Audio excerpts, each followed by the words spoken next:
Well, we have seen a flood of reactions from international powers, most of whom I think you could say are agreeing that Bashar al-Assad's downfall presents an opportunity, and a cautiously optimistic tone we've seen, at least from Western powers.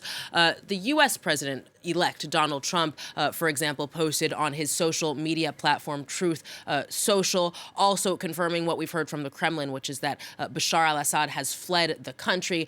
Donald Trump also issuing, I think you could say, somewhat of a rare rebuke of Vladimir Putin. He said that the Russian president was not interested in protecting Bashar al-Assad any longer. We're going to turn now to our correspondent in Washington, Fraser Jackson. Fraser, what else can you tell us about the reaction from the White House? Well, we haven't had much reaction from the White House. In the early hours of the morning, we got a statement from the National Security Council saying President Biden and his team are closely monitoring the extraordinary events in Syria and staying in constant touch with regional partners. But beyond that, we haven't really heard much from the president. I've reached out as well to the White House, and so far nothing has come back my way. But we will expect to hear from Joe Biden at some point later in the day, I'm sure. But we are hearing from actually the person that most people are keeping an eye on now, which is Donald Trump. Of course, Joe Biden in his lame duck era, and this really is where most of the attention will go. It will be to Donald Trump. He took to Truth Social to say Assad is gone. He's fled the country. His protector, Russia, was not interested in protecting him any longer. And then continuing, Russia and Iran are in a weakened state right now, one because of Ukraine and a bad economy, the other because of Israel and its fighting success. So Donald Trump in a rare rebuke there of Vladimir Putin, but also in some way heralding the departure of Assad from Syria. Fraser, the U.S., of course, still has troops in Syria. So what do you think this means for the future of the U.S. deployment there, especially because Donald Trump said, at least on Saturday, that the U.S. really has no business in any further military involvement there?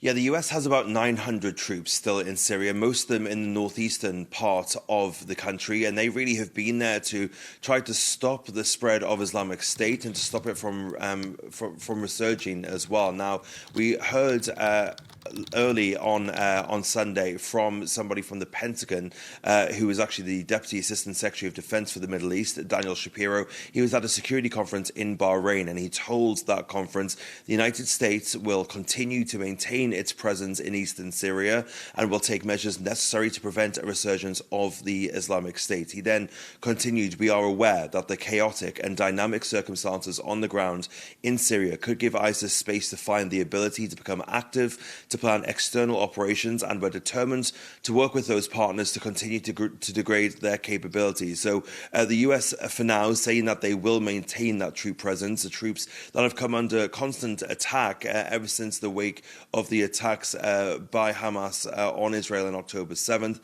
There have been many attacks from local groups on the US troops in that region. But that message from Shapiro is standing at odds somewhat with what we heard from Donald Trump just a couple of days ago on Truth Social. He said, quote, Syria is a mess, but is not our friend. The United States should have nothing to do with it. This is not our fight. Let it play out. Do not get involved. So whether we will see a movement of those 900 or so troops when Donald Trump takes over the Oval Office on January 20th is what we're all watching for now. And I'm sure international partners, especially those in the Middle East, will be keeping a keen eye on that as well.